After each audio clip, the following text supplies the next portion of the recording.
Good evening everyone and welcome along to PSGL. We are here of course on the PS tier. It is season 30, round number 3 of the championship here in F3 as we take in the Jewel in the Crown. It is of course the Monaco Grand Prix. My name is James Hay, going to be taking you through the stream as always, and joining me in the commentary box it is Otaku Logan. Logan, how you doing? I'm doing very well. I just got home from work. But away from that, yes, I'm pretty hyped for this race. It is, oh, it's Monte Carlo. Oh, never mind then.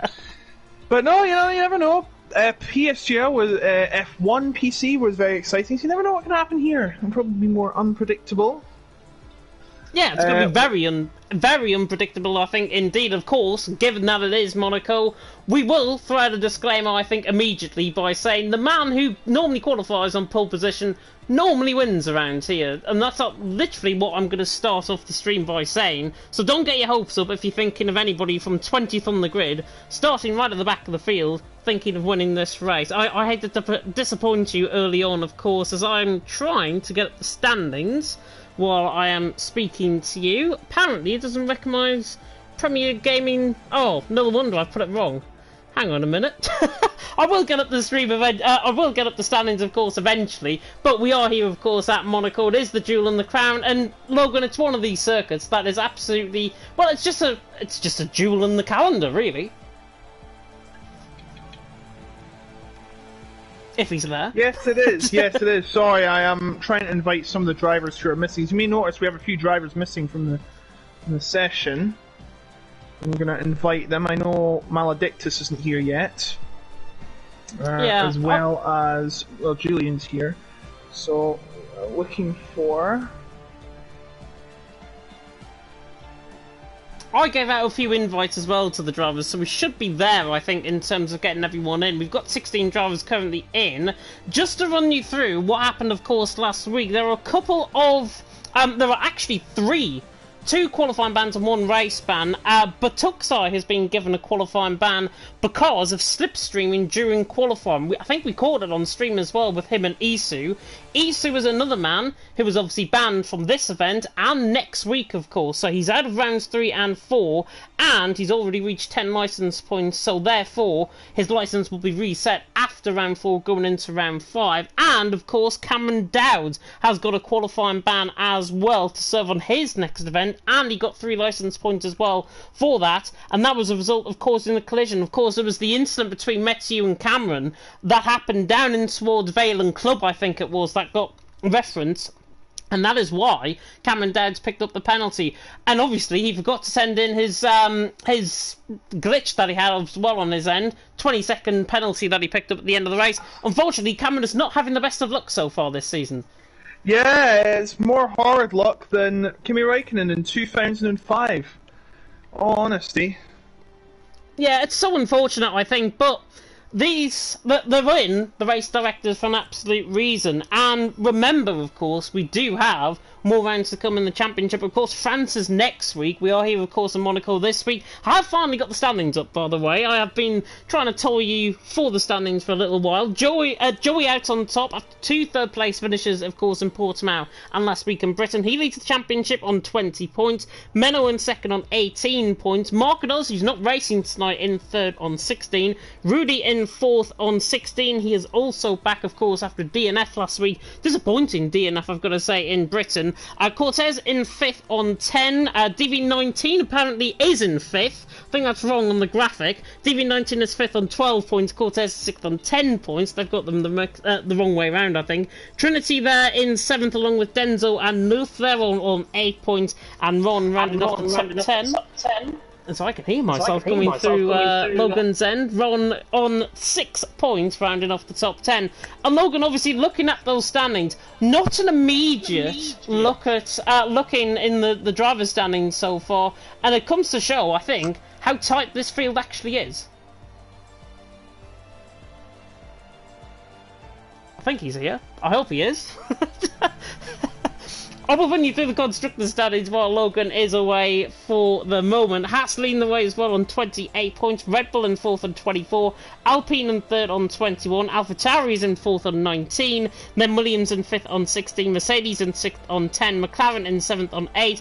Alfa Romeo in 8th on 5. Aston Martin in 9th on 2. And Ferrari in 10th on the nil. While of course Cameron and Dan will be hoping for very good results. Of course Ferrari, of course Charles Leclerc was on pole position in 2021 and he picked up engine trouble. Hopefully no engine troubles for these guys, of course, around the shortest circuit on the F1 calendar. Of course we are in the Monegasque region of Monaco. We are of course in the country of Monaco.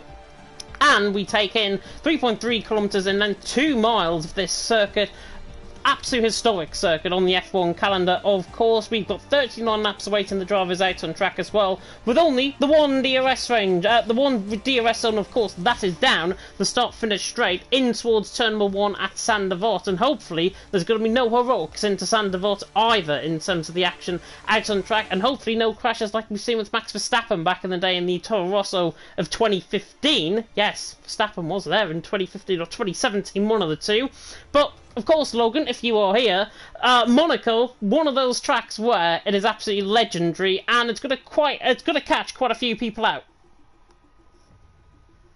As he is still not here, I think he has disappeared from action for the minute. But oh my god! Oh my gosh! I just realised I've been on mute this whole time, and I haven't realised. I am so sorry. Oh no! To answer that last question then, Monaco, it is the track that is in the duel in the calendar, of course, and it is the shortest track, of course, on the F1 calendar as well. Yes, it is. It's actually shorter than regulation. You're supposed to be 3.5 kilometre long tracks. As finally, we have Maledictus in the server. He is our reserve for AlphaTauri, I do believe, replacing... I can't remember who he's replacing, but I know he's replacing one of our regulars who can't be here tonight. I think it might be DV... No, it's not DV19. He's Marcados. Marcados, yes, of course. Marcados won last week, but unfortunately... I think he won, unless there was a penalty. Yep. But unfortunately, he cannot be here tonight. But yes, Monaco, one of those tracks you do not want to make a mistake. It is double tight. It says double as tight as Jeddah, in my opinion. And that will be going to later in the season for the first time ever in PSGL. But yes... legendary track, except in the recent years, because of course the cars have been getting bigger and wider, it's been harder to overtake. Back in the 80s, it was an absolute legend to drive. It was indeed, and yeah, Monaco, of course, famous corners like the Lowe's hairpin, of course, down in towards the tunnel section, down in towards the Nivelle chicane. These drivers are going to get very tight to the walls. Do not be surprised if you see a wall of attrition race here tonight, of course, in Monaco. Wanderer, by the way, said in the comments section, it sounds like I'm on the toilet. Does it? Does it really I sound like I'm on the toilet? I think it might be because the fan going in the background on my PS4, so I apologise about that. And Cass there in the comments section looks like he is supporting Mika. I don't think we've actually got Mika actually in our session, I don't think he's actually racing, unless it is one of the drivers. Mika retired from Formula 1 20 years ago, I'd just like to let you know, so unfortunately he will not be racing tonight. Unfortunately, I think that's a reference to Mika Salo, of course, who was now a driver's steward, I think, for the FIA. No, Mika Hakkinen. Oh, Mika Hakkinen. Oh, Mika Salo, same thing. They're both Finnish, at least. But anyways, our qualifying about to begin here, of course, in Monaco, and I haven't really commentated over Monaco before on this game. Certainly, I think this is my first or second commentary in terms of Monaco. What are the strategies going to be like? Because I referenced the last game, the tyre wear around here, it was like 2 or 3% on a set of soft compounded tyres, so they're going to be going quite deep into this race. Yes, they are likely. Remember, it is the shortest one on the calendar, so you're not losing as much grip as you are on other tracks, because you'll be doing like 6 kilometers around the others. So, and because remember, they also have to do lots more laps, but then again, the tyre strategies can be a bit tricky, especially if a safety car comes out, which is very likely. We could do a one-stop is definitely possible here, but if we're doing a safety car, we could be doing a 2-stop, or maybe worse, a 3-stop, as we see some of the first drivers coming out now. As you may notice, Cameron Dowd has to retire from the session because of his qualifying ban. He was not allowed to set a lap, so he'll be starting last for this session, as we see I do believe the lead car is Will Murdoch, coming through the Nouvelle Chicane, which has been adjusted several times through the years, including for Formula E, which it actually got a slight tweak because they love tighter corners, apparently, because I don't know what that means with electric cars, but there you go, that's Formula E for you. Coming around La Rascasse before heading around Anthony Nogues, named after Anthony Nogues, of course, to begin a lap of Monaco. Guide us through it, James. Yeah, Will Murdoch then going on for a lap, of course, here at Monaco, around the streets of Monaco to be exact, and now through Sandoval turn 1. He has got a car just off the left-hand side, that is Cortez going out the way, the Shazoo Academy drivers. Now Will Murdoch comes up, coming through Massenet, and then in towards the right-hander, into the Casino Square, absolutely flying on the limit through there, and through the end of the first sector, 18.2 from Will Murdoch through the end of the first sector, as he now comes down in towards the Grand Hotel hairpin. Beautiful shot that, as we ride on board with him, and we're now cut out of the camera angle.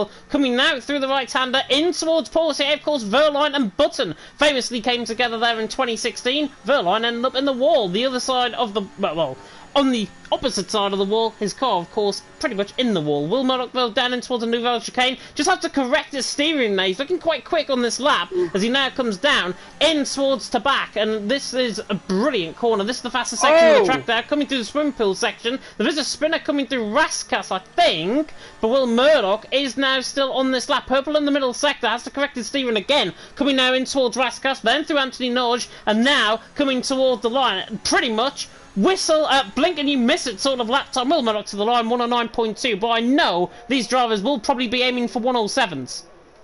Yes, they probably will. That's the bog standard here for F3, as I think we have another car off there. No, that's just enough letting drivers through. I thought there was a spinner there, but apparently I've been wrong. That was just drivers letting through each other. Rudy crossed the line with 110. 0 on mediums. Joey, I think, they did a banker lap there. Not quite the banker lap we were aiming for, but he's going for another lap now, coming up through into the casino section of the track, through Massenet, and then it will be the casino. Then a little bit move to the right, because that's a bumpy part of the track you do not want to hit. Coming through to the legendary Grand Hotel hairpin, as it's called, seen in all the movies, including Herbie Goes to Monte Carlo. As I plug random movies from the 60s, Portier now, and he's a bit of a slide there as he gets past Ronzus, who lets him through. Going through the tunnel and approach into the Nouvelle Chicane, a very tricky section of the track. Oh, and he's cut it. That will be an invalidation, James.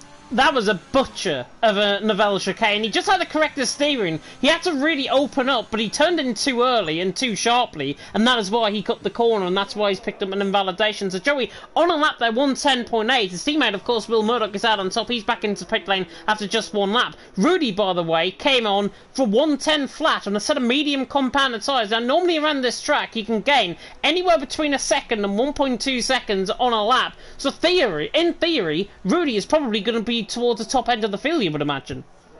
Yes, indeed, probably, as we see a lot of the drivers still in the pits on their in lap. A couple of drivers on a lap or in the pits, no, on the pits, or on an out lap, I should say.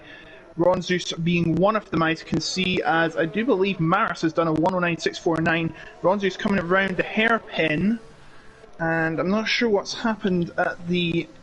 Oh, it's just La Rascasse, Trinity just going slow, gearing up for another go around Monaco. Of course, probably going to do maybe at least 3 laps you're going to do at least in Monaco.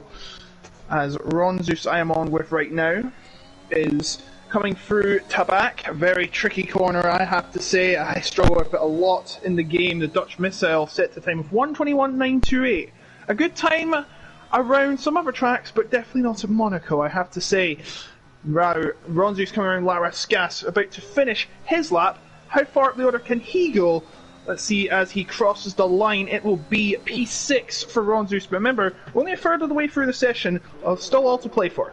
Yeah, still all to play for, definitely. Ron, of course, the Estonian going 6th. Of course, he is the FRL driver in the team. Nuff, however, of course, has changed teams in the past week since we've been live. Of course, he was part of TDG, which is the team I'm unfortunately affiliated with, and now he's part of FER, the Spanish outfit, of course, and FER were very quick, of course, in the PSGL event, as Matthew has just came in for TTG. 109 flat on a set of medium compounded tyres. Now, that was on a second run, and that was a very good lap time for Matthew, so the Ferrari now out on top by 0.2 of a second, and he looks like he's got considerable pace. He showed it last week, of course, debuting in Britain. Of course, he was on the podium last week as well, with Cameron Dowds not getting that podium, and Matthew clearly showing that he is probably one of the men to beat.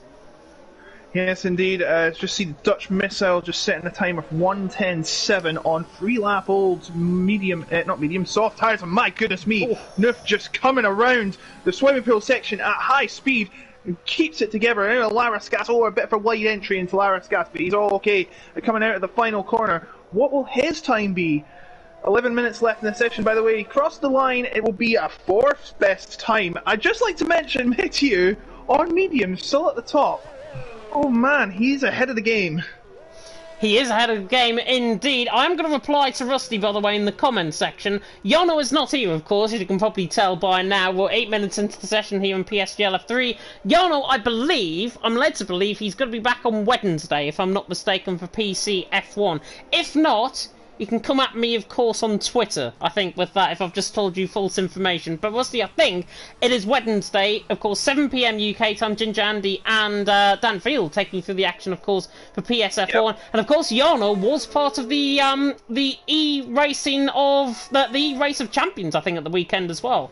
And the real race of champions, and he was with Lucas Blakely, and Lucas Blakely actually managed to beat 4-time Formula 1 world champion Sebastian Vettel, who a driver for the team he used to drive for. He just recently left it, and he goes off going on to beat the 4-time Formula 1 world champion. Different cars, of course, but in the snow and ice, a whole different task. But Blakely showing his true pace around different elements.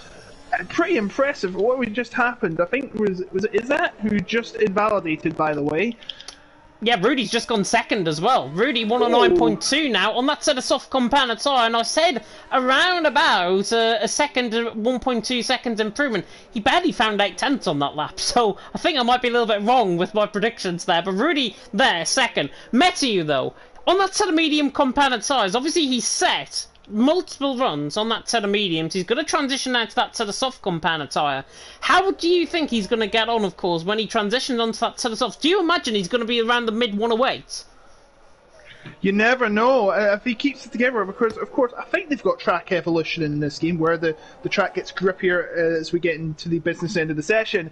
And if we do, he could be setting up into the stratosphere. It could be incredible. We never know. But he's still in the pit right now, as I'm on board with Will Murdoch. And in fact, I think that was Ron's who spit across the line to start his lap. Yes, I do believe Marath I'm on board with is coming through the tunnel. What's just happened? Will, very close to the wall, but he's looking quick. He's purple in the middle sector, and he's 2.5 tenths up as he now comes through the swimming pool section. Or the piscine section hits the wall on the right-hand side, but I think he's got away with any damage. And now the Alpine coming in towards Anthony Norwich at the final corner. He's looking very quick as well. He was quick around here back in the TFRL days. You might not know that league. It was my league. Will Murdoch to the top, though, 108.8, and now... obviously, track evolution is coming, and Will Murdoch is now out on top by 0.2 of a second to Matthew. But Matthew, I think, probably realising that Will Murdoch's time, he's probably got Will in his back pocket with that set of mediums only 0.2 off him. Yeah, probably, but we'll see what happens come, because you never know, there could be an incident that occurs and Matthew would be affected, and that could hand Will Murdoch the upper hand, but you never know. Ronsu's just about to finish his lap as well, I should mention. Head into the final corner, and what will his time be? Can he improve on his 110 and go into the sub 70 seconds? Yes, he can. Goes third, just about 1.5 tenths behind Matthew. But remember, Matthew's still got to run again. He could be running on those soft tyres, but you never know. He could just stick and stay on the mediums. It could be a game plan. You never know what drivers are like on this league. We get some of the most unorthodox ones, and you never know, they could go and win the race. We saw Jarno Ockmeyer starting intermediates when everyone else was on wets in esports, and he still won the race. He did still win the race, of course. We are back, though, in PSGL F3 here. Will Murdoch out on top. Metty there in second, 1 and 3rd. 7 minutes ago in qualifying. Julian, of course, brand new reserve driver. I've commentated them well in the EML league, which I cover, of course, on a Wednesday. And Julian has represented TFL. Of course, he's part of the Talent Factory team. Now coming through the middle sector. This is quick from Julian. He's a reserve driver, but he is showing a lot of pace. He flies through the PC section, and he goes too much into the wall. Has he picked up any damage? I think he's got away with it, actually, as he comes down through the final corner. The Dutchman on the run toward the line. Can Julian improve towards where Ron and Rudy is? He goes 6th, 109.4. Good lap there from Julian on his debut here, of course, in PSGL F3 this season. Will Murdochville still out on top. Metty there in second. Ron in third. He's coming back into the pit lane. Menno was also out there on a lap time as well, and he's now coming down in towards Tabak at turn number 12, and then in towards the swimming pool section, and he's looking quite quick as well. He's 900ths of a second up. Trinity off to the left-hand side there, getting out of the way. There's now Menno flying in towards the Rascas section, and then in towards Anti-Nosh at the final corner, but Will Murdoch out on top. Metty in second. I think Menno's going to maybe split the both of them. Menno to the line. He goes 4th behind his teammate. Not a bad lap at all. And Menno clearly up there in terms of the pace as well. Yes, indeed. We're getting into the business end of the section right now. This is where it starts to get a bit tricky now, because all the drivers coming out. The biggest problem for some of the time setters is going to be traffic, James. Traffic. Yeah, a lot of traffic indeed. I mean, still 5.5 to go in the session. We have got a few drivers coming back into the pit lane just off their runs. I think Dutch Missile is just preparing up for a lap as well. I'm above with Nuff coming through the middle sector. Flies through the Nouvelle Chicane. And now down in towards the back. He's looking very quick here. Is Nuff. 51.1. He's purple in the middle sector. And the FER man, of course, he might have switched allegiances in terms of team. But now he is coming through in towards Rascas. And this is looking lovely from Nuff at the minute. He's going to go, I think, ahead of Metty with this lap. He slides at the final corner, and now on the run to the line. Nuff could even beat Will Murdoch here to the line. He goes 3rd behind Metty. I think that slide, he just caught it out the final corner, but that slide was a little bit too much as Maris has retired just coming through the swimming pool section. Not sure where that is. The Trinity is just coming through that section, and he's gone into the wall on the left-hand side. That's scary, and that's that's caught drivers off guard. They'll have to slow down because of what has happened with Maris out the session. He will be no better than 10th and maybe down in the bottom 7. Whoa, what happened? Dutch Missile hits the wall at exactly the same point just before that, and in fact he avoids Maris's car. Of course, Maris part of the OP team, the Outplayed Racing team. Dutch Missile, though, he went into the wall and he picked up right side end plate damage as well, and I think he's going to be trooping back into the pit lane here with 4 minutes to go. Yes, he actually cut the pit lane entry, but PSGL stewards have said there will be no rulings enforced on the pit lane entry, but they will be on the pit lane exit. And as you saw on Wednesday, James, Luke Smith was in the steward's office because of that, and he lost the race as a result. Timon Shooter was handed the victory. Was indeed. 3.5 minutes to go, though, just over in qualifying. Will Murdoch now on an outlap. Currently 2/10 quicker than Matthew. Matthew, though, hasn't came out since he set that lap time on that set of medium. So clearly thinking he can get 2 runs in, possibly on a set of soft compound tyre, and he should try and outdo Will. See Joey and LRB there in the comment section, by the way, saying time for Paul now. Maybe so, but Will Murdoch's time, 108.8, I think is going to take a lot of beating, especially around a track like this. Oh yes, indeed. And considering that Matthew has done his lap on medium tyres, I believe, then it's going to be one heck of a task for all the others to catch up with. Matthew especially, maybe Murdoch. But you never know, Joey could come in with a surprise package. But remember, 3 minutes to go. Anything can happen. I'm on with Denzo right now. He and Joey are the only ones on a lap. Joey's just started his lap. Actually, I think he's backed out of it. Yeah, Joey's backed out of it. He's still on 3rd gear. He's revving it up. Denzel coming through the Nouvelle Chicane now, as there's a bit of traffic at Sector 3. You'll have to be careful with that, Denzel. Now coming through the Piscine. No problems there, and now out of the Piscine area. Oh, and he's got to be careful, Cortez! Ah, Cortez has blocked him, James! Cortez has blocked him. We just didn't catch on board with that, and Cortez has Penalty. actually picked up a 5-second penalty. So clearly, the game thinks Denso, he doesn't have any luck around here at all. I commentated on F1 and he crashed out that race. And Denso has just been caught up by Cortez. Cortez was just prone for this lap, and that's what you said earlier on. Traffic, traffic, traffic. Cortez gets in the way. Denso, unfortunately, bailed into the pit lane. Has he got enough time to set another lap? I think he will, as is a spin out the middle sector. That's Dutch Missile, who's on the night lap getting out the way. Well, Murdoch is about to begin his final gambit and try and set the bar even higher. He's just coming through the Pristine section as I speak, as a couple of drivers, as Bronzus is actually in front of Will Murdoch. That's not really good for Will Murdoch to get going, because there's going to be a bit of a queue now.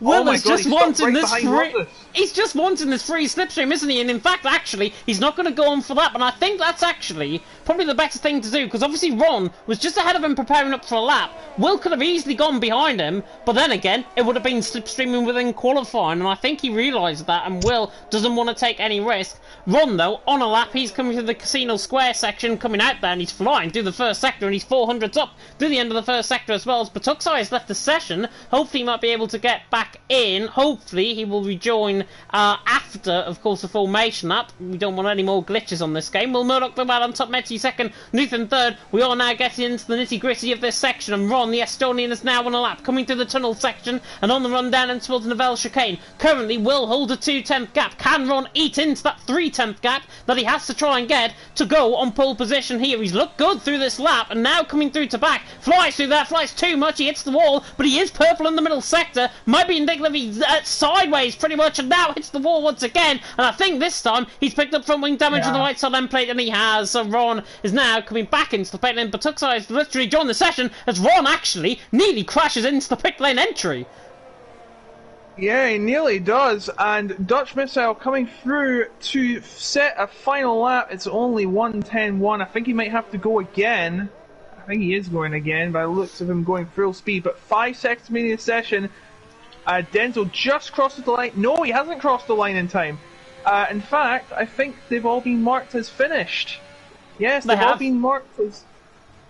Cortez is out. Cortez... What?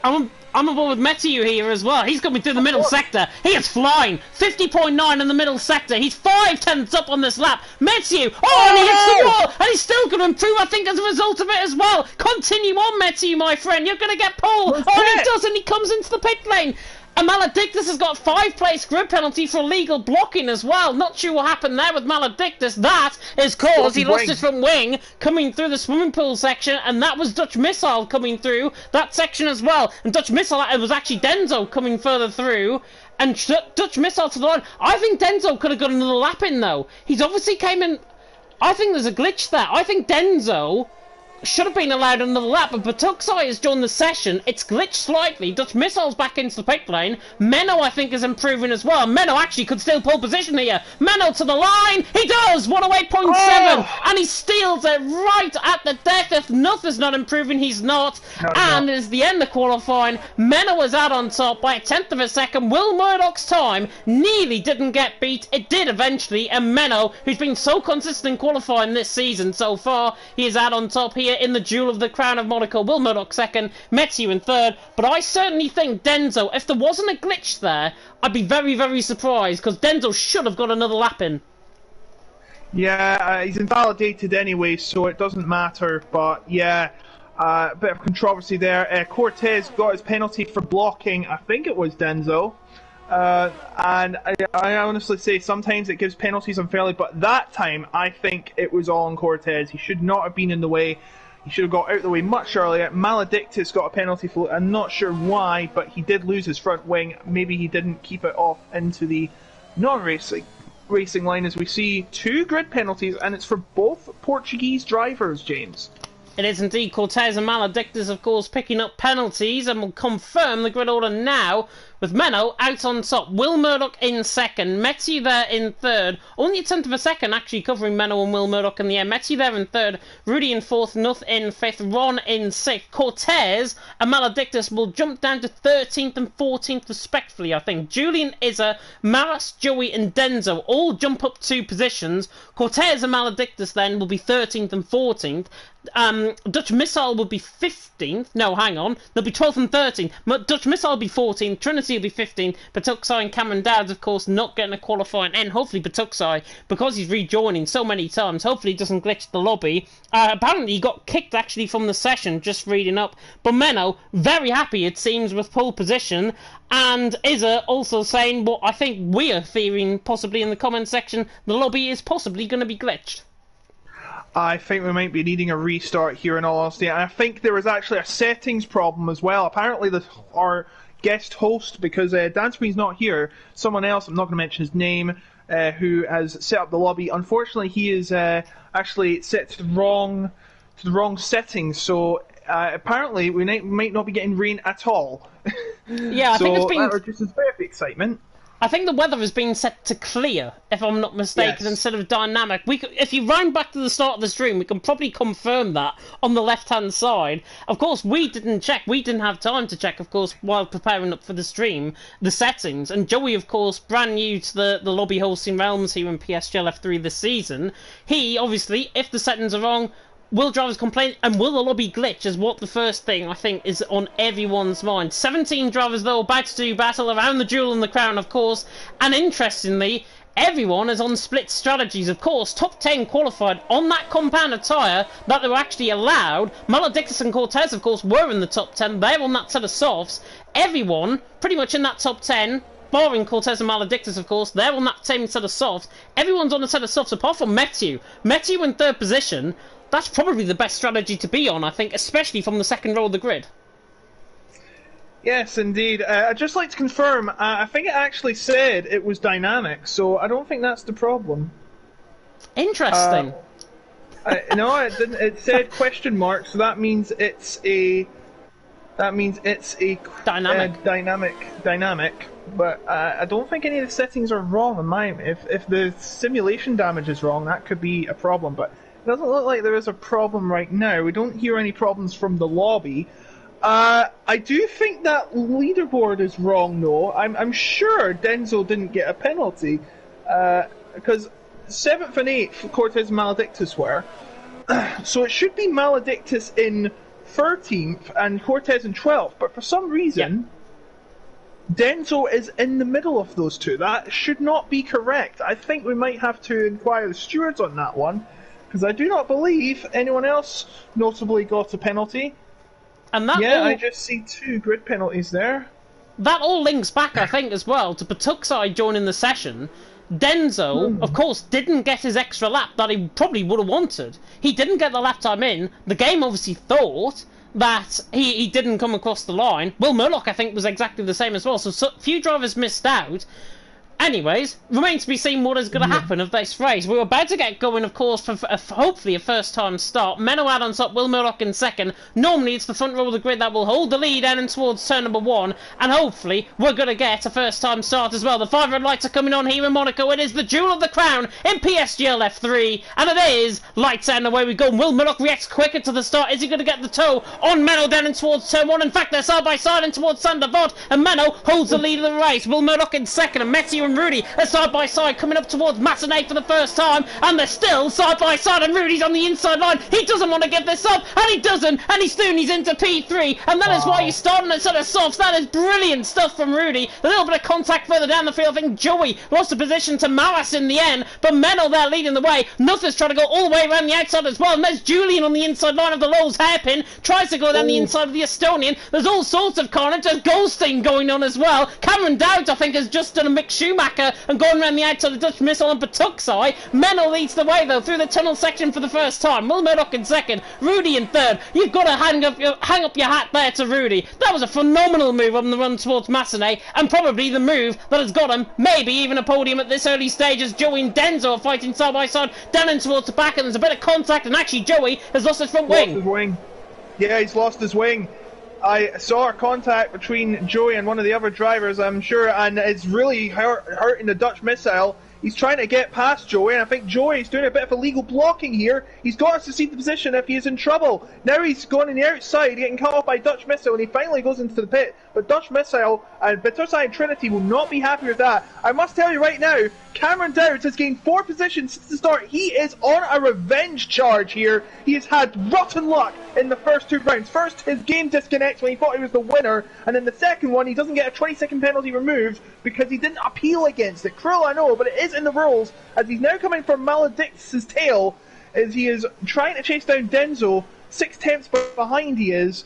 This could be one heck of a climb, especially on the toughest of tracks. And look at the front two as well. Will Murdoch now applying pressure to Menno. They've pulled a second away from Rudy, and Rudy now has pulled around a second away from Matthew. It's around 8/10 at the minute, but Menno leading the way. Murdoch there in second, Rudy there in third. And tactics, I will get to your question. We did watch the Race of Champions. I certainly did as well. You referenced it, of course, earlier on in the commentary. We both did watch the Race of Champions. Will Murdoch, though, applying pressure to the back of Menno. Menno just locked up slightly in towards Raskas, and now Will Murdoch on the right-hand side, through Anthony Nolchez, through the right hand of Anthony Nolchez, is now 6/10 away. And, of course, this is the sole DRS zone down the straight. Cortez and Maledictus are into the pit lane, and I wonder if this is because of damage picked up on the front wing. And Cortez is in, set of mediums. I don't think there was a front wing change there. Maledictus is in, no front wing change either, so that's a very early stop for a set of mediums, but they can probably last 36 laps. Yes, I have to agree with you on that one. It has been proven and tried and tested, so you never know what will happen at the end of this race. The medium tyres can go at least 35 laps here at Monaco, so I think the strat is going to be medium soft, soft medium, or if a safety car comes out, maybe we might be pitting again, as Julian is the first to incur a 3-second time penalty for the 3 strikes in your out rule that we have for track limits. The gap at the top is now 3/10 Murdoch right behind Menno in an area where there's no DRS, and it would be impossible and very dangerous if they did, because it's a massive curve as they come through to back right now. And now the swimming pool section, a very tricky section to race in indeed. Now La Rascasse is going to be very tight before heading out of Anthony Nogues, and oh goodness me, Menno is heading into the pits already. He's going to do a huge undercut. Will it work, James? I think it might. He's interested at a medium compounded size. I think he's going to come out possibly behind the Dutch Missile Patuxai Trinity train, as I'm going to like to call it. He's coming out the pit lane now. He's going to be behind Trinity, and this is not too bad at all, because he's coming out a little bit of clear air, the Red Bull, out of the pit lane. But now, that puts Will Murdoch in a big advantage. He's now got a clear track. He's got 1.5 seconds over Rudy, and he's pulling away, and he's probably the quicker driver with a purple first sector as well. So Will Murdoch, basically, if he's coming into the pit lane in this lap around, he's got to treat this like a qualifying lap. He's got to treat this with every ounce of respect, and at this moment in time, it's paying off for him. Yes, he's going to have to show no love to those soft tyres if he's going to have to get in front of Menno. He is swarming through the Vel chicane. Oh, a bit of a slow one there. But he has to show no respect to these softs. He's got to grind them down. Well, I wouldn't say grind them down, but use every ounce of energy he has in them if he is going to pit stop now. That is, if he is going to stop. And you know what? I wouldn't blame if he did. Oh, a bit of a lock-up around, you know, he's going to keep going. He's decided to keep going, Will Murdoch has, as Rudy has decided to pit, and Matthew will come through. Yeah, go on. I think he might have front wing damage, Rudy, possibly. He was slow on that last lap. If you lost a second to Will Murdoch, there's a front wing change there, and I'm totally right, there is a front wing change for Rudy. I think he clipped the right side end plate coming out of the Novell chicane, and that is why I think he's obviously gone into the pit lane, gone to change his front wing, and that is why he's now 5 seconds, he's added another 5 seconds basically onto his time. There is a little bit of a train forming behind Maras, by the way. Maras is under pressure from Denzo, who tries to launch the inside line like Ricciardo and Raikkonen, back in 2017. Doesn't launch the move there, though, and Maras stays in 5th position. Denzel in 6th, Cameron Dowd's there in 7th. Cameron, though, on the back of the train, he's made multiple moves, of course, in the opening lap. I think he went 3 wide, pretty much around the outside of the Grand Hotel hairpin, and Cameron did pay that move off, and he's up into 7th, but he's got to think about the long-term strategy. Around the halfway stage, as he tries to dive it down the inside of Denzo into the last chicane, around the halfway stage, the guys on a set of mediums will begin to come in for that set of soft compound tyre. 18 laps on a set of softs, you can do very easily with minimal tyre wear. Yes, and that's one of the perks of Monaco. The tyres do not run out as much because, of course, as we have said before, you're doing many more laps because it is a shorter circuit. So the pit stops are going to be less of a problem here, but at the same time, as Neuf has just pit, I think... Is that a wing change? I can't see from here. Because, yeah, the safety car is in the way. Darn safety car. Cameron Downs is now up into 6th. Remember, that is, of course, because the top 8 are yet to pit. My goodness me. Maris and Denzo were having a bit of a tangle there at Massenet, but Maris staying ahead as they come into the hairpin section. Oh my goodness me. That is tight racing as Cameron Dow's getting a little impatient as he comes around the hairpin once again. And it's just one mistake though, and it could be the race in tatters. You do not want to make a mistake, especially at this early stage of the race, when you're trying to make all the positions up and when you're trying to get around at the pit stops. As Denzo right on the back of Maris. Once again, Maris has a bit of a lock-up coming through in the original chicane, and Cameron Downs is right on the edge of Denzo there. This is inciting racing as they come through to the swimming pool section now. You definitely do not want a mistake here, as Cameron Downs is making me lose my voice as he nearly runs into the back of again, and oh my goodness me, he nearly gets a move on Denzel around the outside, but no, and Will Murdoch's coming to the pits. He's changed for a set of medium tyres. We were going to say that wing changes were going to be a big part of this race. There's been a lot of them already. Julian and I believe Rudy had to make a pit stop earlier, and we could be seeing many more if these drivers do not keep their noses out of everyone else's, if I could say that, at the wrong time. Of course, you don't want to do that, and my goodness me, Denzel still getting very close to Maris. These three cannot get unstuck of each other as they come through the hairpin once more. My goodness me. This is going to cost me my vocal cords. Magiku Racing there in the comment section. I think if I can understand Italian right, it's something along the lines of Denzo is proper frustrated at Maras in front of him. Maras there in 3rd, Denzo in 4th, 5/10 off him. We've seen him lock up plenty of times, especially into Raskas, and now look at Cameron Downs. He's all over the back of him. Cameron has clearly got the pace. Denzo, I think, not too far soon. If he's too impatient, he's obviously going to go into the wall somewhere, and I think that's what's going to cost him. And again, Cameron Downs gets held up, and these guys, of course, are battling for position, as are the guys behind. Dutch Missile, Batuxai, and Menno, by the way, who came out the pit lane. He's also being held up as a result, with Will Murdoch now getting 0.4 of a second just through Raskas alone. So Will is flying, he's in the clear air, Menno was getting held up, the frustrations of Monaco coming well and truly clear, as Cameron Downs just not going to think about an inside move in towards Massenet, doesn't get the move done, and I've seen an outside move around there before, and Cameron Downs could have easily tried to do that. He didn't want to try and rebuke that, and Denzo forces the issue down the inside line, but Cameron now on the outside line in towards Mirabeau, and now into the Lowe's hairpin, or the Grand Hotel hairpin, either name. Cameron Downs on the back of Denzo in 4th, Cameron in 5th, and look at how much time they've lost, because Dutch Missile has just gained nearly a second on the guys ahead. Yeah, you do not want to get too involved, or you're just going to cost each other seconds that could be very valuable to this race. You should be forming a temporary truce, getting past each other again, and try and build a gap from the three-peat that's coming around behind them. There's I was going to say it's a triple threat. Is there a fatal four-way behind him? As you can see, Dutch Missile leading that way. Yeah, I know, I'm using wrestling terms. Don't judge me. Dutch Missile, Betasai Menno, and now Will Murdoch in the fray as well.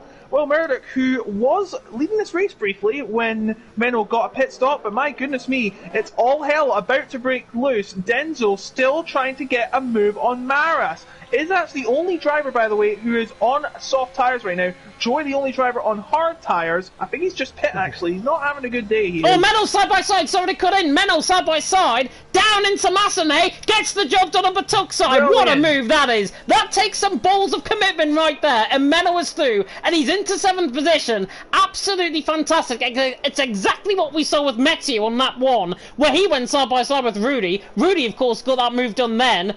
And now Menno, he's on 3 lap fresher tyres than Batuksai, and he's just made him look like an absolute kipper there. Dutch Missile's in 6th ahead of him, and now down into the Val Chicane, Denzo has got the move, Cameron Dowd has got the move done on Denzo, and Denzo, the frustration, I think, telling, because he made a mistake, I think, through the tunnel section, and that is why he is now down in 5th position. So Cameron Thuney's into 4th, Menno now all of the back of Dutch Missile, one McLaren under pressure from Cameron Dowds, of course, and got the move done. And now the other one is under pressure again. He's in the wall, and now Menno goes all the way around the outside and towards Rascats. Tries to get the elbows out to Just Missile, but going around the outside of Antinage. Oh, and they're in the wall, and that was never going to work. And look at Will Murdoch. Will Murdoch is filtering into this as well. He's run on the back of Menno. Menno forces this down the inside line, gets the job done, and Dutch Missile, I think, wary of that. And Will Murdoch, hand of rage, and it's side by side and behind between nothing but Tuckside. Cameron Dowds has got the move done on Maras, and nothing's got the move done on Batuksai. Goodness me, what is this race? Metzi leading the way. Cameron Dowds, though. Maras and Cameron Dowds make contact coming into the whole hairpin. And Cameron Dowds, what is going on? And that is, I think, patience wearing very thin. Cameron Dowds in 2nd, Denzo in 3rd, Maras down to 4th.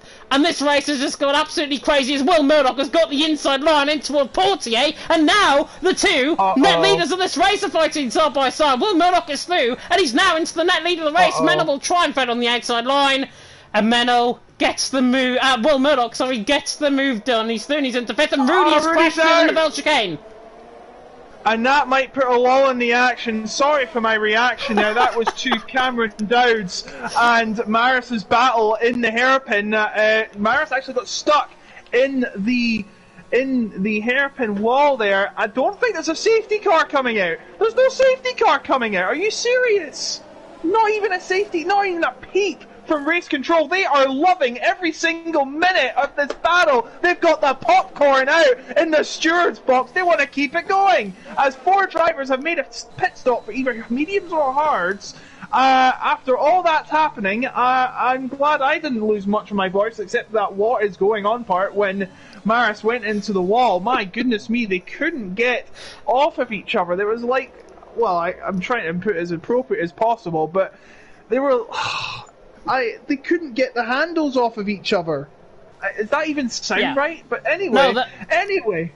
I'll reword that and say they got interlocked on each other in terms of the cars, and that's why I think the contact was made, and that's why, of course, both of them came into the pit lane for a front wing change. They're now on a set of hard compounded tyres, and that now brings the race, I think, a little bit more wide open, because now Will Murdoch leads the way. Menno, by the way, also came into the pit lane, so I think there was contact between him and Will in all of that as well, and we're still trying to dissect what happened 2 laps ago. Metziu, by the way, is still staying out, and he is in the lead of this race. He leads the way by 19.5 seconds as Joey has retired, and that is in the pit lane where he's retired, I think. So Joey is retired into the pits, and unfortunately for him, I think the writing was on the wall. Of course, he lost his front wing on lap 1, and now he's down out of this race. Metziu leading the way, Denzo in 2nd, Will Murdoch in 3rd. Metziu, though, after all of that chaos, can he now come into the pit lane and get the race lead off Will Murdoch? We never know, but, 27 laps to go. Anything can happen. We'll have to see about that. But Will Murdoch, 21.5 seconds behind. He will have to get a perfect stop. He's gonna have to. Well, actually, he's already stopped. I meant Metziu. Sorry, Metziu's gonna have to get the perfect stop to get in front of Murdoch, because you're gonna lose a lot of time in that pit lane. I think it's one of the slowest pit lanes in the entire calendar. It is one of the smallest, but definitely one of the slowest, of course, because of its size. Will Murdoch coming through, chasing down Denzo, this 4-second place. Of course, Denzo is yet to pit, and this isn't exactly the best time for Denzo to be here, but of course, he started down in, I think it was 12th or something after that qualifying kerfuffle with the clock, and Murdoch showing the superior tyres He's now already gained like half a second. Oh, Denzel lets him he's through. not even challenging. He's not even challenging. Denzel's letting him through. I don't blame him because there's absolute chaos going behind. I think no drivers made a pit stop this lap. I do remember there was a long train happening. I think it was like a 6 or 7 car train until Rudy crashed, but it looks like that has changed the dynamics of the pack right now. Ronzu's the closest driver to anyone else. Betusai, who had, I think he had a, did he have a qualifying ban? Yes. Did he? Oh no, Who? he didn't get into the session, did he? Betusai. Yeah, he had a qualifying ban. Yeah, I thought he did. So, he's doing pretty well in 5th, but remember, Ronzu's right on his tail, and he has to pit. There are 4 drivers in this race that are yet to pit. Matthew, Denzo, Betusai, and Trinity. But if they can get the perfect stop, they could work their way up the order, because they will be pitting for softs, most likely. As they head through the swimming pool section now, it looks like Ron Zeus is taking a bit of a breather from battling Betusai. He's going to wait for the optimum time, see if he can gain some of this time in La Rascasse.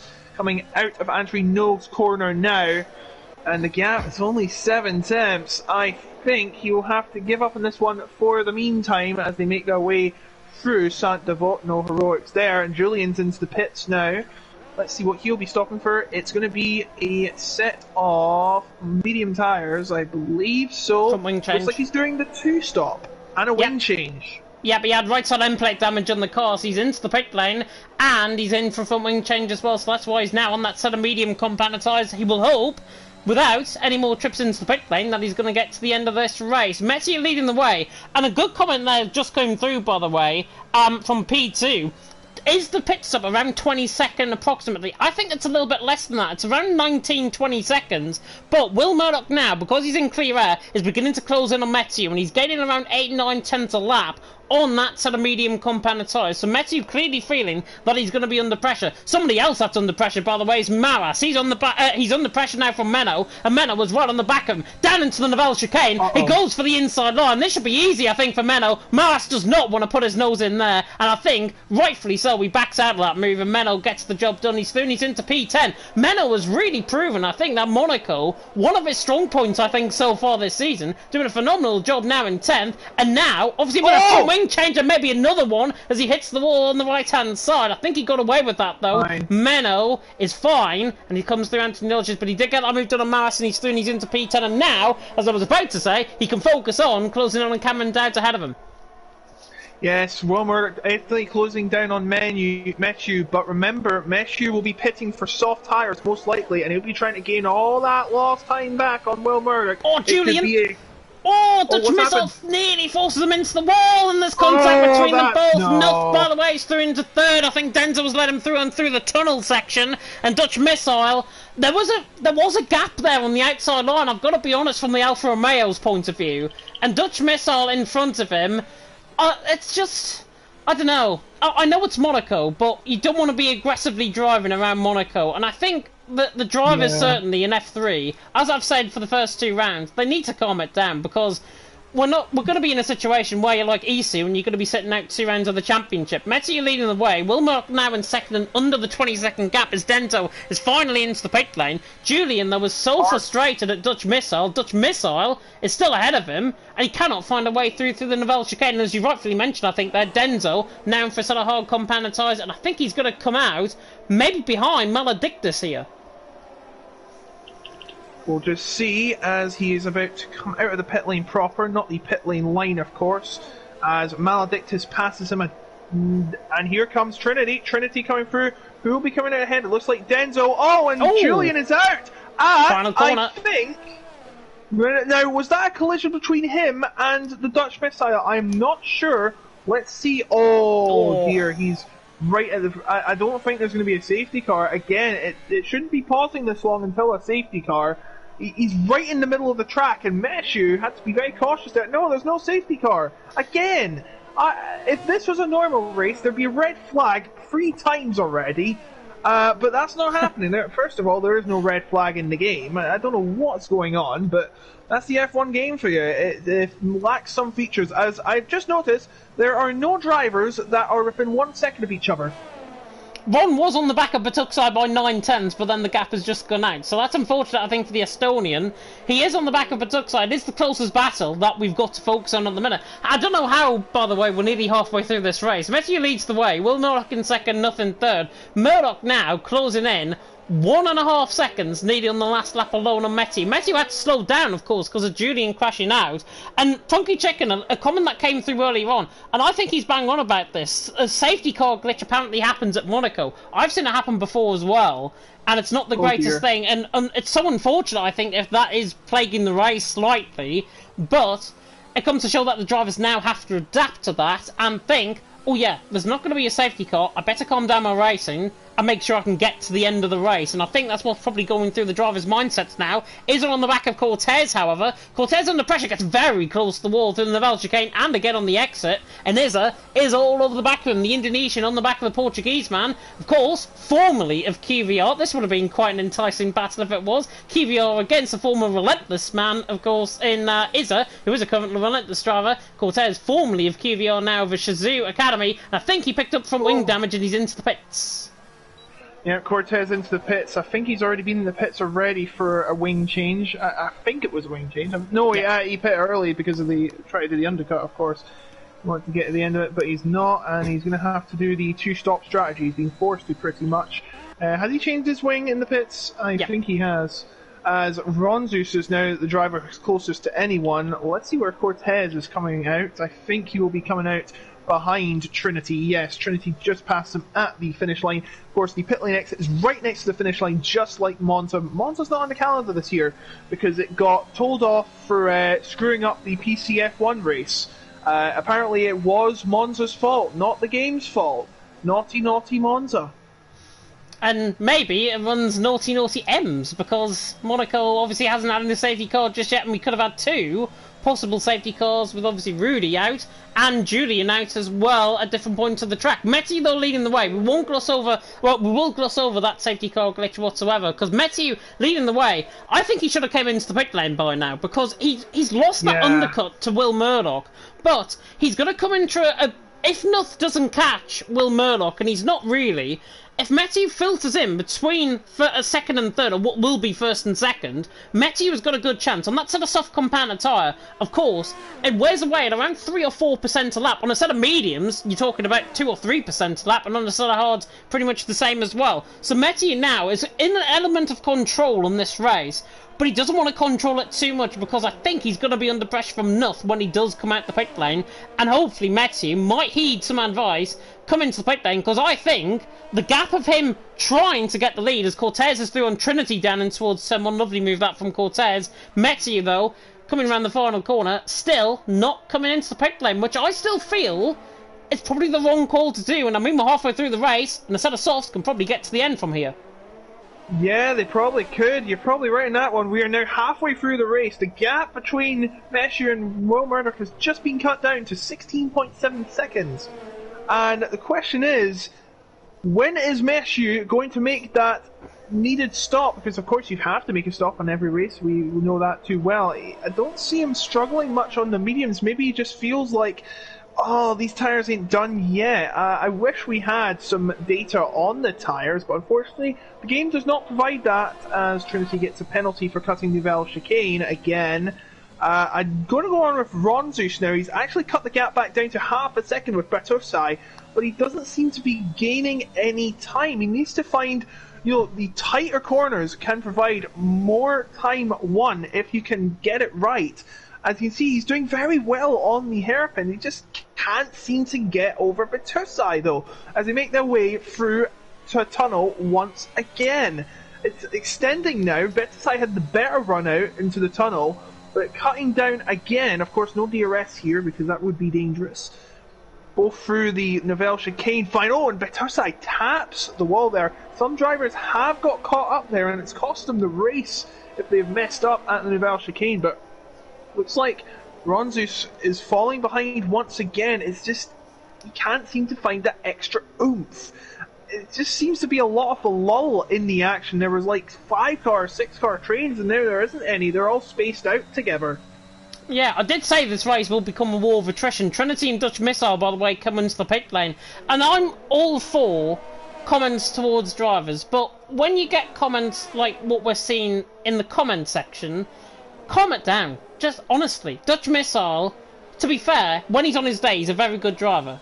That's all I'm going to leave it at. Ron on the back of Batuxai. Batuxai hits the wall, actually, down in towards Mirabeau. Ron there in 5th position. And Ron, you said that the gap is almost to and froing, I think, between them both. As Cortez hits the fastest up the race, he's now flying on that set of mediums. Ron, 6 tenths away. There's no real opportunities for overtaking around this circuit. That's just the nature of Monaco. And Ron, on the back of Batuxai, remember, has got to come into the pit lane because he still hasn't pitted yet, along with Metsu. The rest of the guys have come in for at least one stop. Ron, on the back of him, and again coming out of the Nivelle chicane, it seems like Batuxai is quicker through the middle sector as Ron hits the wall there on the right-hand side. No damage, I don't think, but it costs him a bit more time. And I think Batuxai just seems to be better coming through the middle and the final sector. Sector 1, however, for Ron, where it's more straight-line speed based up the hill and towards Massenet, Ron is right on the limit, and this is going to prove it, I think. 8 tenths per second again coming across the line. No DRS in operation, as he was out of DRS range. Yes, there's another battling happening here, though. Another battle happening here for 9th place between Maris and Maledictus to get very close and intimate into Laris Gas, but they come out now, and Maledictus is going to have the DRS open here, but he's nowhere near Maris heading into Saint-Devote. Maris still holding on at 9th, but it could change as they get out of the hill if Maledictus gets a bit of oomph up the hill. I don't think he's going to get any, the gap fluctuating around half a second. He will not be getting it for now. It's 18 laps to go. Yes, they're all spaced out evenly pretty much, but something could change the race up, and you never know, we could have a crazy finish, especially with Mechu and Betasai yet to pit. Yeah, definitely. So Batuxai, by the way, in 4th. Remember, he had that qualifying ban. And that qualifying ban, I think, has helped him quite a lot in this race. He's in there in 4th. He's pulled the gap to Ron. Ron, I think, might have some sort of front wing damage now, because he just seems to struggle. Now that I say that, though, he gains 4 tenths per second just through the swimming pool section alone, and he stays out on track once again. Maledictus really pushing on Malas. He cuts the Nivelle chicane and picks up a 3-second penalty. And Malas is doing a solid job here in 9th. He's on that sort of hard compound of tyres. He's actually 2nd on that sort of hard compound of tyres, with Cameron Dowd's obviously ahead of him. And Cameron as well, qualifying ban to his name, he could be on for a possible top 5 finish. He's got Izza 1.5 seconds up the road. The hards are going to come online very soon. And Izza there is going to be under pressure from Cameron Dowd, and we've seen with Cameron in the first 2 races of the season, he has got pace to burn.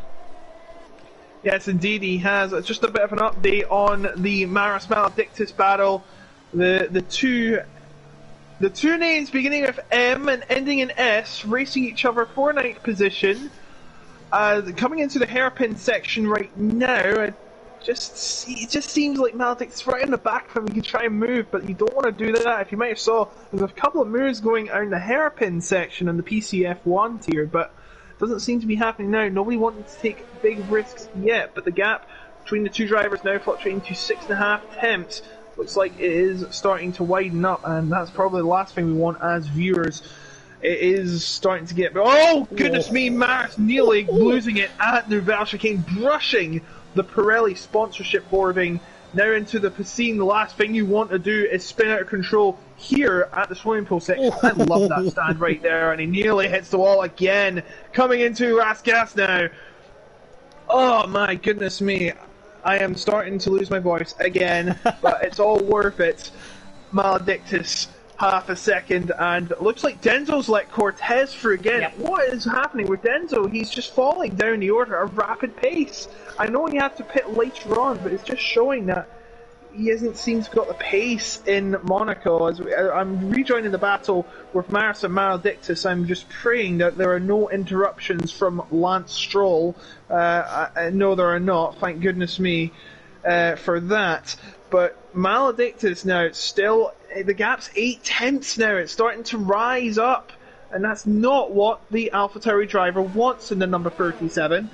as they come through the tunnel again. Oh, it's really starting to run out. It's nearly 1 second. It's cutting down to 9/10 again. I think Maledictus is faster. Oh, what's happened? Will Murdoch again? Will Murdoch's in the pits for a front wing change. Will Murdoch's chances now of this race have perhaps just gone up in complete and utter smoke. Matthew has probably realised him coming into the pit lane. Vituxai is in now, and that's even worse news for Matthew, because now he's on a set of soft compound tyres at Vituxai. He's going to come out in clear air, and the Spaniard is going to be flying on that set of soft compound tyre. Whether he not even gets 6 seconds to Will Murdoch coming out the pit lane remains to be seen. But Matthew, I think, has just been handed this race on a silver platter with Will Murdoch hitting the wall. I wouldn't count your chickens yet. Matthew still has to pit, and he still has to finish the race, so you never know. One slip-up could change the race, and who knows whose favourite would be in. But yes, Matthew now the only driver yet to pit, but Tursai now the first driver of those who have, well, started on medium tyres on the softs now. I'm not sure if many other drivers will be choosing that, considering they went on the hards. Hards can definitely get to the end of the race on this, but I tell you what, it's hard to find some grip around here in those hards unless you have pretty much trained so hard in the hards. That'd be pretty good for a time trial mode, but what do I know? I'm not Code Masters, but yes, Code now. Cameron Dowd is in 5th behind Izza. This is a hard tyre driver, and Izza's not challenging. He's letting Cameron Dowd through, and now the young Shazoo driver is up into 4th. This is a fantastic drive from the Ferrari driver.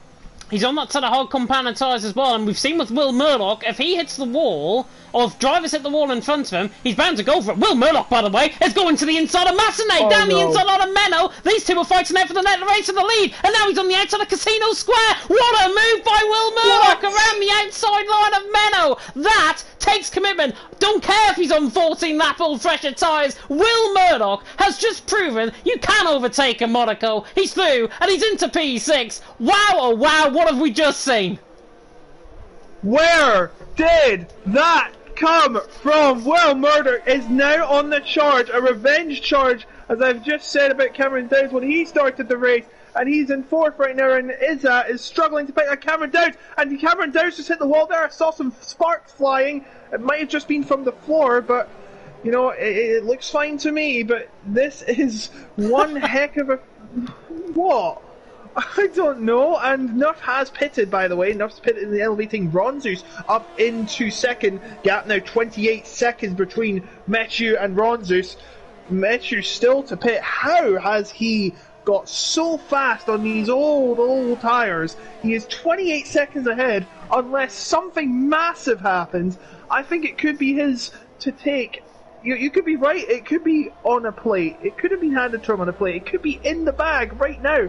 All he has to do is stay away from the walls. He could just pit now and not worry about a single thing. Just chilling, driving around Monaco 12 times over. Is he going to make the stop? No! He's not stopping! He does not want to stop! He loves these tyres! He loves the pace in these medium tyres! There's... I do not understand how he's just so comfortable. I know he's been ahead all this time, but he feels so comfortable in these tyres. He just doesn't want to pit. My goodness me. Well, there's an incident there, I think. I think it was... I'm not sure who that was. It's Trinity. Trinity, who's been lapped, had to let through some of the lead lap drivers, and he's down there. And I think that is... Denzo. Yeah, it's Denzo. That had a slow entry into Nouvelle Chicane. It's gone now, though, but I'm not sure what happened there. He's really struggling on those hard tyres. I can tell there's no grip on those hards as he comes round once again. But yes, this could be an exciting finish right in the midfield, especially with Batutsai on softs, Will Murdoch on mediums, fresh mediums that is. 3 seconds behind it. What's happened? Maledictus has just let through Cortez. I was getting excited there and thinking we're going to get another battle in towards Massenet. No, Maledictus I think has got front wing damage, and Cortez has been let through by the fellow Portuguese drivers. Cortez is through and he's into 10th. Maledictus now outside of the points at 11th, and I think he's got right side end plate damage if I'm not mistaken. Certainly he's struggling.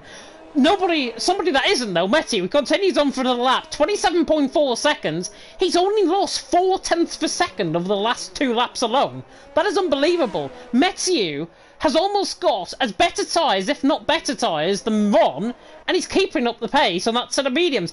He will come out, if the pit stops are around 20, 21, 22 seconds, he's got to come out 5 seconds clear. He's going to be in clear air on that set of soft compound tyres. Matthew, I think you're going to be looking with 10 laps to go. If there's no safety cars, which I don't think there will be, Matthew will be your Monaco Grand Prix winner.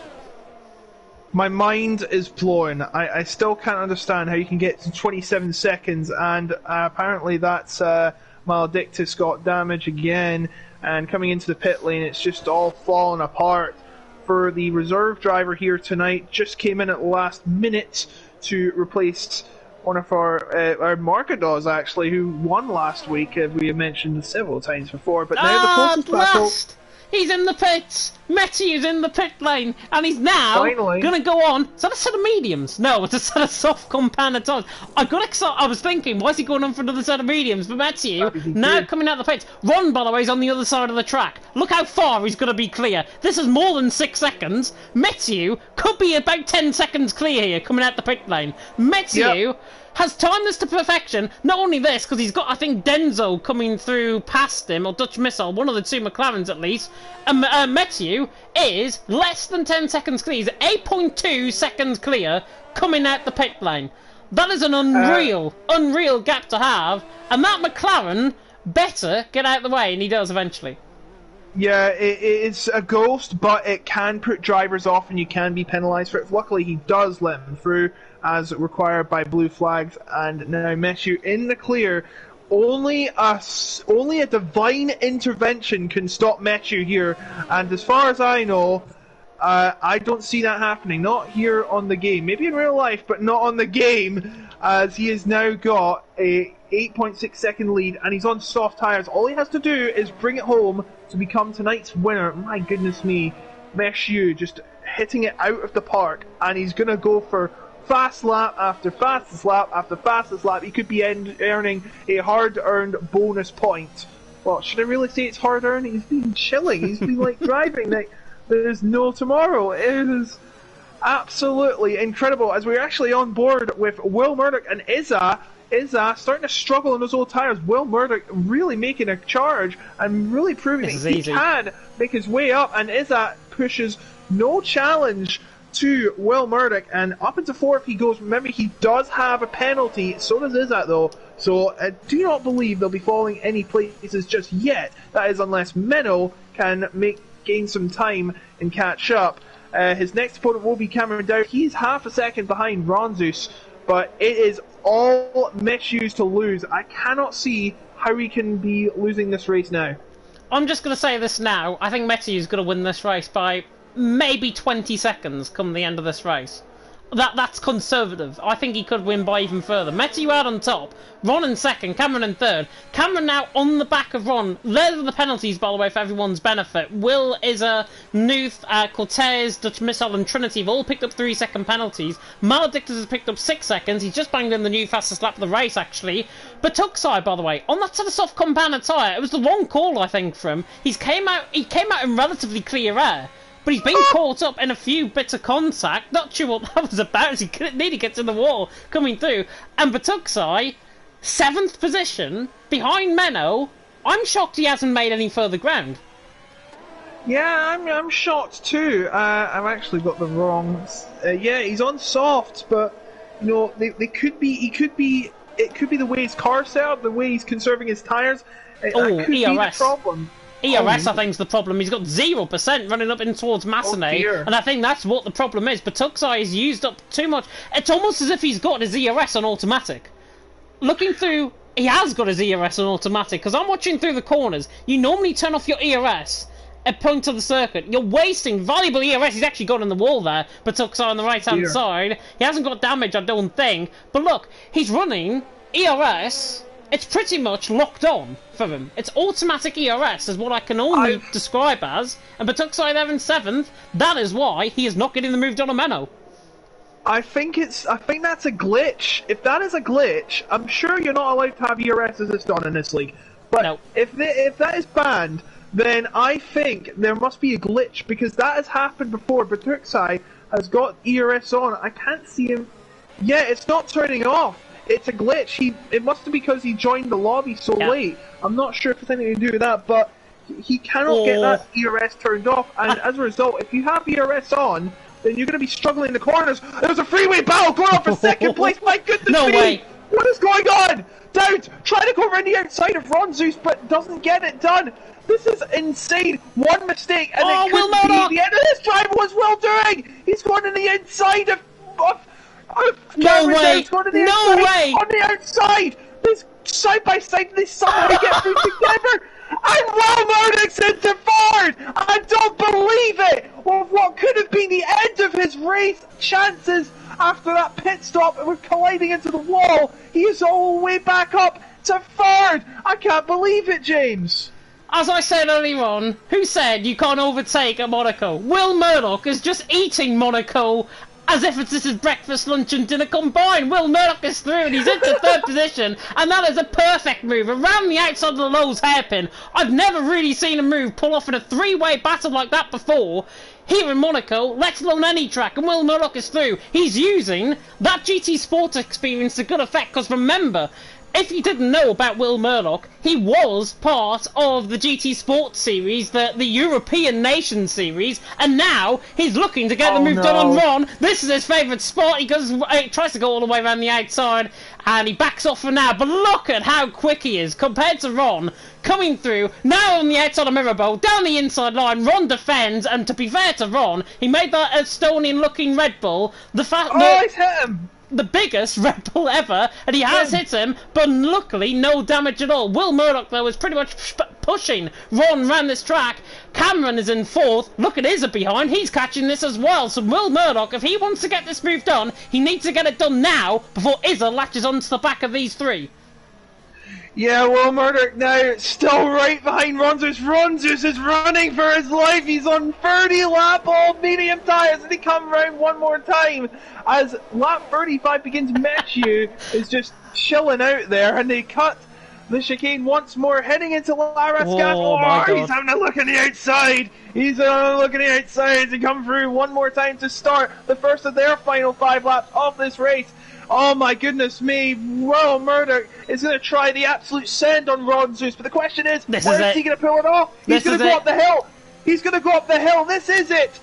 He's gone right where he wants him. He's hit him. He's hit him, and he's not going to get the move done now. Now, has he got damage? It doesn't look like he's got damage. He's got to be super duper careful. If he makes one mistake, that will be the end of his chances. But remember, he's also got to pull away from Ron Zeus as well. He has a 3-second penalty to serve once he finishes this race. Cortez is went into the pits once again. By the way, we've lost Maledictus in amongst all that. He's retired from the race, but now Will Murdoch's right on the back of Ron Zeus, but no, it doesn't look like he has the speed. It looks like Ron Zeus has the better straight line speed. They head into the Belgian chicane once more.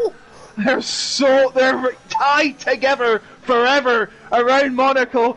I cannot see how they can get off of each other as they make their way through the swimming pool once again. And coming down to a bit of a slide out of the swimming pool section, and now Will Murdoch is right on the back of Ron Zeus. Do not mess this up, guys. If you do, then you're going to score 0. No, it works at the Santa Vault, please! But Will Murdoch says, no! I'm making that move! Into second place he goes! What is going on? And Cameron Dowd is looking for the move around the outside of Massenet, and now he's on the inside of Casino Square. Cameron Dowd, take your hat off to him. What a move that is. He's through and he's into third. That might be better than Will Murdoch's move. Cameron through and he's into third, and that's exactly what I saw 3 years ago on F1 2018. A driver going around the outside of Massenet. We've had it repeated again tonight. Cameron Dowd is through and he's into third. My oh my, Alex Highland put it right. Will is built different. Cameron is now built different, and these two now are through into second and third. Wow, oh wow. The driving standards in this race, to be fair, has been a little short of a disaster, and that's unfortunate because the driving standards have overshadowed this race as Cortez has retired into the pit lane. The driving standards have overshadowed this race, but take it on the face of it, Will Murdoch and Cameron, pretty much the two cleanest drivers of the field tonight, second and third position. I think both of them deserve drive of the day. Meteo, I know, was dominant. He's 24 seconds clear, for goodness sake, out in front. Will Murdoch there in second, Cameron in third. This could get quite tasty going on to the final 3 laps of the race between Will and Cameron. Yes, indeed. As you can see, even on the hard tyres, I think Cameron Dowds is feeling more comfortable on the hard tyres than Will Murdoch is on his 12-lap old medium tyres. As they're coming through to the casino section once again, Cameron Dowds is on the charge, and he's going to try and see if he can find one last move on Will Murdoch before the checkered flag falls here in Monaco. As they come around to begin the tunnel section now. Oh my goodness me, my voice is about to go. Hold on 1 second.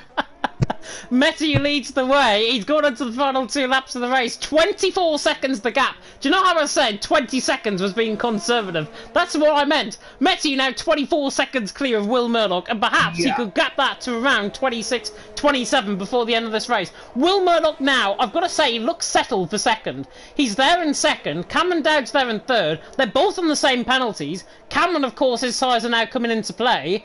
Will's tyres are still in play. This could be, as I say, quite an intense fight. Ron now has dropped off. Isra has dropped off. It's between these two for the final 2 grid places on the podium. Will Murdoch against Cameron. It is former driver, esports driver, against Shazoo's own Cameron Dowds. And Cameron on the back of Will. I don't think he looks close enough to the back of Will with 2 laps to go. If he's going to think about going for move, he's got to pick up the pace first before he thinks about it. Oh, and Will Murdoch grazes the wall there before heading into the hairpin. That was a scary moment, but he's still in front of Cameron Dowds as he speaks. He said, yes, he is a former esports driver. I did not know that until you just said that. It's a pretty interesting fight. That probably proves his real skills.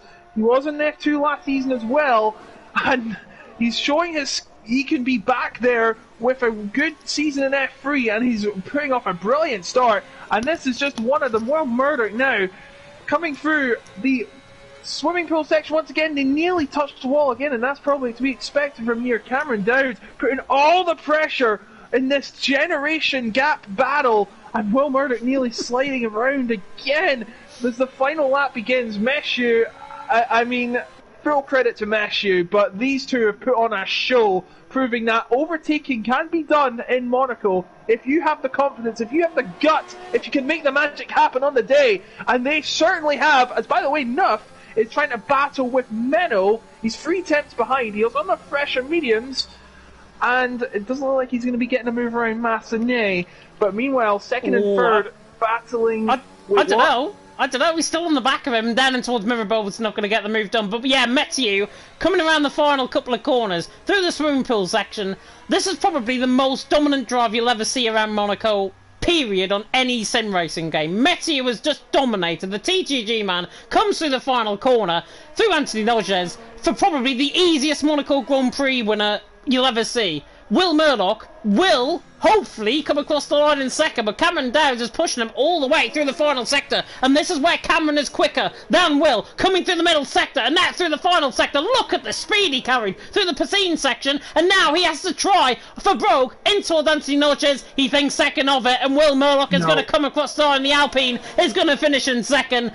Wow, what a race. Will Murdoch in second, Cameron in third, Ron in the end. 34 lap all mediums, 35 lap all mediums, I'll correct myself, has got him into 4th position. Fantastic result from him. Izza on 30 lap all mediums as 5th, Menno on 29 lap all mediums as 6th, Nuth in 7th on 13 lap all mediums.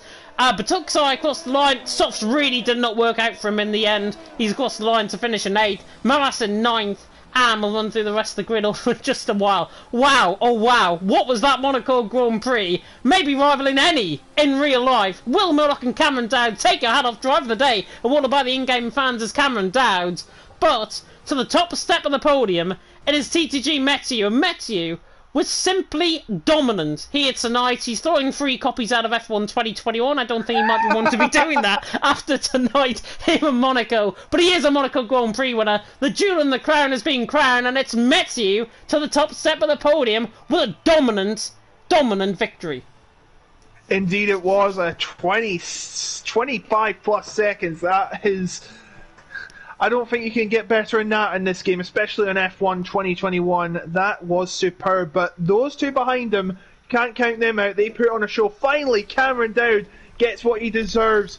Third place from him, his first point, and he did it with qualifying van in hand as well. Impressive stuff. Disappointing day from Menno. He could only manage P6. A good showing from Bethside as well. He had a qualifying. He got to salvage 3 points from the Riviera. That's pretty good from him. Maris finishes where he started with 9th. Denzel gets into the points just ahead, despite finishing a lap down. There were 5 non-finishers, I believe. Yes, 5 non-finishers. Cortez, Maledictus, Julian, Julie RC, and Rudy, who started in 4th. It was just not his day. Will Murdoch did the 2-stop, and in most of the cases, it probably would have been a winning drive from him, but 2nd place, that'll feel like a win to him considering the circumstances, won't it, James? Definitely so, and just imagine, I'll put this into perspective now, just imagine if Will didn't pick up that front wing damage. That's all I'm going to say, because that would have been a good fight with Matthew, I think. Still, though, I think he made up for it with so many overtakes in towards Macedon Casino Square. It was just a phenomenal drive from him. Cameron Dowd as well. That move around the outside of Macedon, on the inside of Casino Square and Ron's tyres might have been shot, but Cameron was on a set of hard compounded tyres, and they're not too easy to get a move done. And the Scotsman absolutely excelled, and he's through, and he finishes, of course, in P3 in the end. Matthew, though, has won. Will Murdoch in 2nd, Cameron Dowd in 3rd. I think we need to go for a lie down after that one.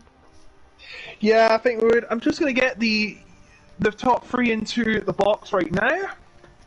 Fantastic. So I can't wait. Hopefully we will be able to get the first interviews of the season here. And I will throw this comment out as well. Who needs Yano Upmere when you've got Will Murdoch? Yes, indeed. Who needs it? By the way, can you hear me properly? Can hear you fine. My mic's getting...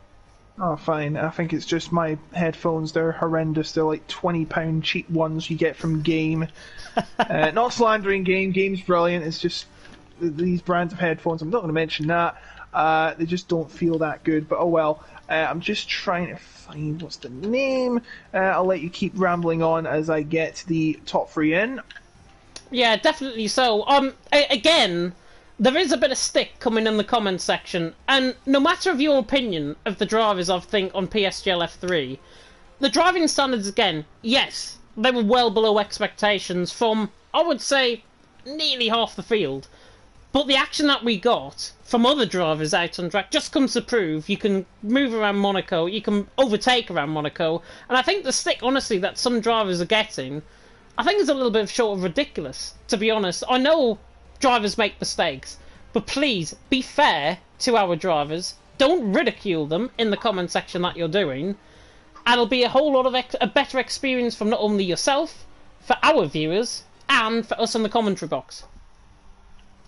Yes, indeed. Thank you very much. I almost forgot I need to ask drivers' permission if they want to be interviewed. I'm sure they will. Will Murdoch, I know, will probably come into the party, knowing that I'm here. Demetti wins the Italian. But he set the fastest lap of the race as well, Demetti. 1:10.5 on that set of soft compound tyre. Will Murdoch 1:11.3. I think the second best lap actually out of the field was Maledictus on a 10.9. And he obviously didn't finish the race. So Metti gets that extra point. And because he is now... I think he's now in the championship lead, if I'm not mistaken. I will try and quickly add up all the points. Menno, who was near the top of the championship in 6th position, Joey didn't finish, so the championship leader's gone, and we're going to get our 3rd different championship leader of the entire season so far, which I think is brilliant, and it just comes to show, as I say, at the start of the stream, how competitive PSGL F3 actually is when everyone's on their A-game. Alright, I'm just getting some of the drivers in now. Oh, I've actually forgot one. Oops. Hopefully it's not the most important one. Yeah, looking through the... I'm just trying to calculate everything up here. Matthew, of course, actually Matthew, because he is a reserve driver, he doesn't actually pick up any points for his team.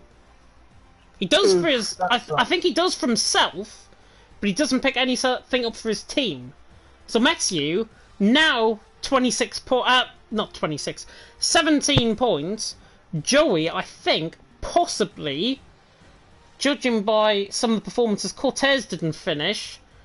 DV19 didn't turn up. Trinity finished 12th. He is out of the point. Sorry, I'm just literally trying to calculate everything up here. Denzel, Ron. I think Ron is leading the championship.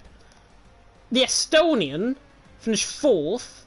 That gets you 8 points. No, actually, I think Joey's still in the lead of the championship on 20 points. This is unbelievable. Oh, gosh. That's crazy. I've just got the drivers into the pit. I'm still stuck on the screen, by the way. You're still stuck on the screen. I'm stuck on the screen as well. It's just one of those things that I think the game, unfortunately, has to try and fix. Messi saying he can't get an interview, which is unfortunate. I know the Italian will be very happy with that result, and I know that because he has put, I believe, in the TT... Oh, he hasn't put in the TTG Discord. I thought he put a message in, but he hasn't. Matthew has won. Will Murdoch in second, Cameron Dowds in third. Hopefully, we will be able to get the top... Well, at least 2 out of the top 3 in. If, of course, they do want to do interviews. And they're not obliged, of course, to do interviews. We're not forcing it on anyone. Cameron Dowds has managed to join us, though, finishing in P3. We'll see if Will Murdoch is going to troop into the party very soon. If not, we will cut to Cameron, of course, for the driver interview. Joey, by the way, saying... Joey... Oh, there is Will. Will Murdoch, finishing in second position. First and foremost, what on earth were those moves up the inside of Massenet? That took absolute balls of steel to pull off the move. That was brilliant action. Alright, well, you know me, James. Like, if there's a gap there, you gotta go for it. And it was a very small gap, but it was a gap. It was an Alpine-sized gap, I think, in terms of the overtakes that we saw. We lost, honestly, a lot of our voice, I think, after commentating on your moves. But P2 finish could have easily been P1, though, if he didn't pick up that front wing damage. Yeah, I don't think I would have been able to beat Matthew anyway because of my penalty. I was actually saving fuel for the entire race. I was on about minus 0.2 and it just wasn't going up at all. And then somehow managed to gain a tiny bit more by pitting. So it was sort of a good omen for me.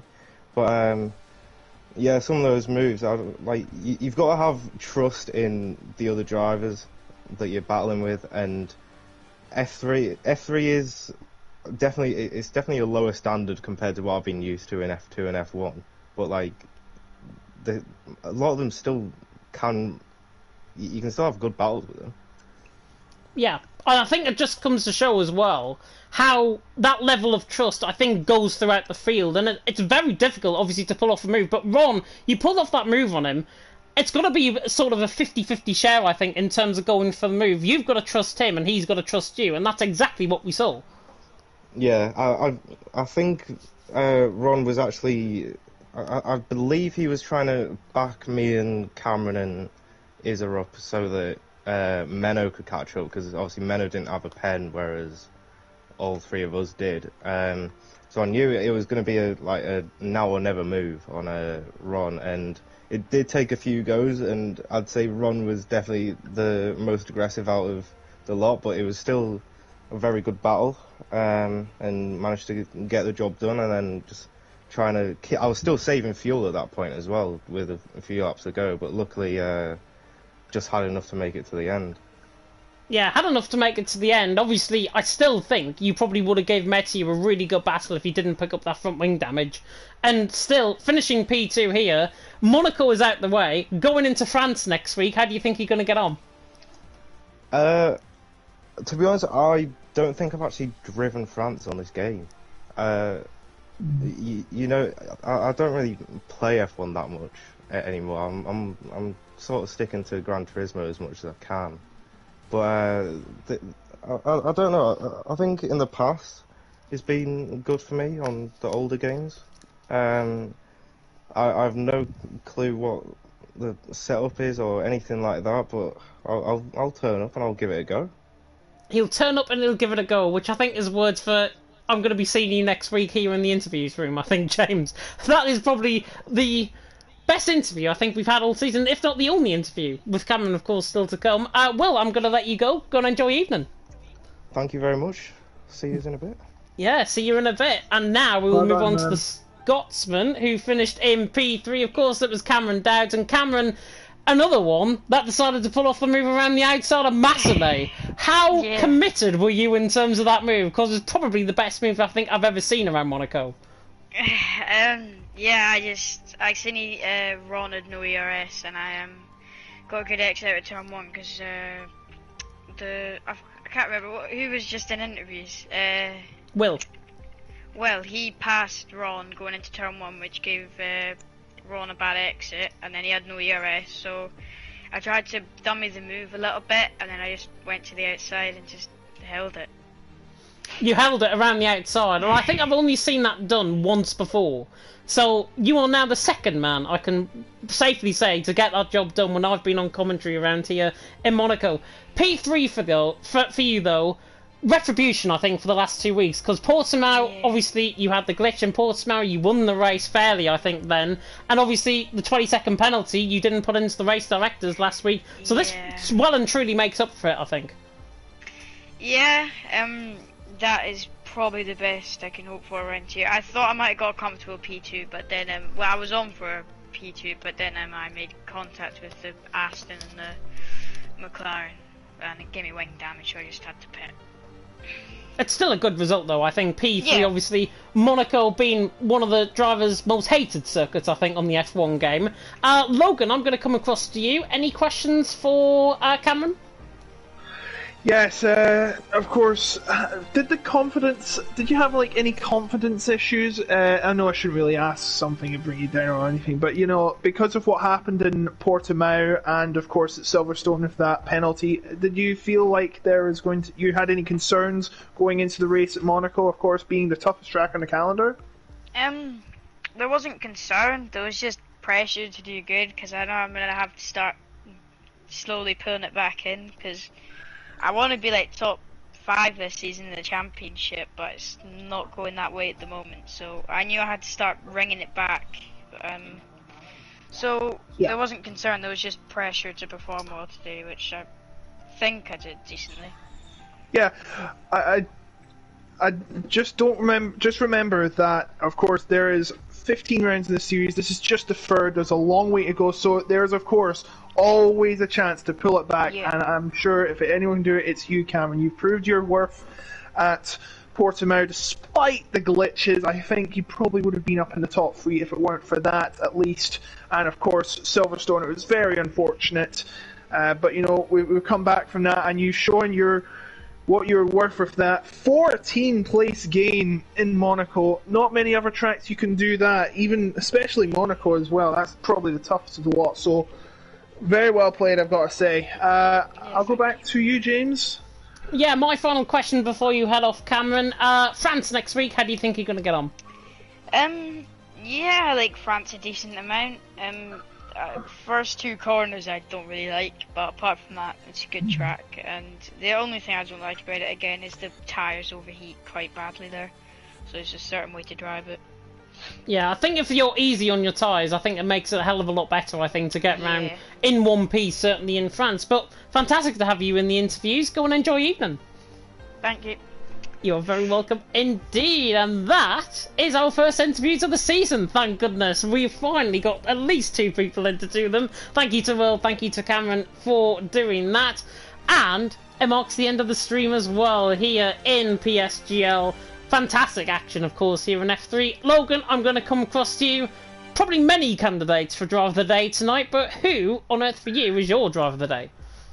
It's going to be I'm going to have to say it's a three-way tie. I've never done that before. Mainly Will Murdoch for his incredible moves. I cannot wrap my head around. I know he's got some experience in esports and all that. I cannot wrap my head around how he did it at Monaco of all tracks. And Cameron Dowd as well, going up the field, 14 places in Monaco. It's not an easy feat, of course, especially with a penalty for last round. And I've got to give it to Matthew as well, so they're all getting it, because how he had kept his cool the entire race and win by 27 seconds, it blows my mind. So they're all getting Driver of the Day. Congratulations, they all deserve it. I don't want to put one dryer up above any other right now, because you all deserve credit, because Monaco is the toughest track of them all, even though in real life it's pretty much a snooze fest, but in the game it can produce magic, and it certainly did tonight. Certainly did tonight, and that is why it's known as the Jewel and the Crown, and certainly plenty of crowns, I think, were raised here tonight. We do not have, I don't think, a new championship leader. I think it's still Joey out in front on 20 points going into next week. And hopefully it is going to be fantastic action, of course, next week going into France. We will round off the stream here, of course. Thank you so much for watching PSGL F3. Don't know how we're going to beat it next week in France. Thank you so much for watching. And until next time, goodbye.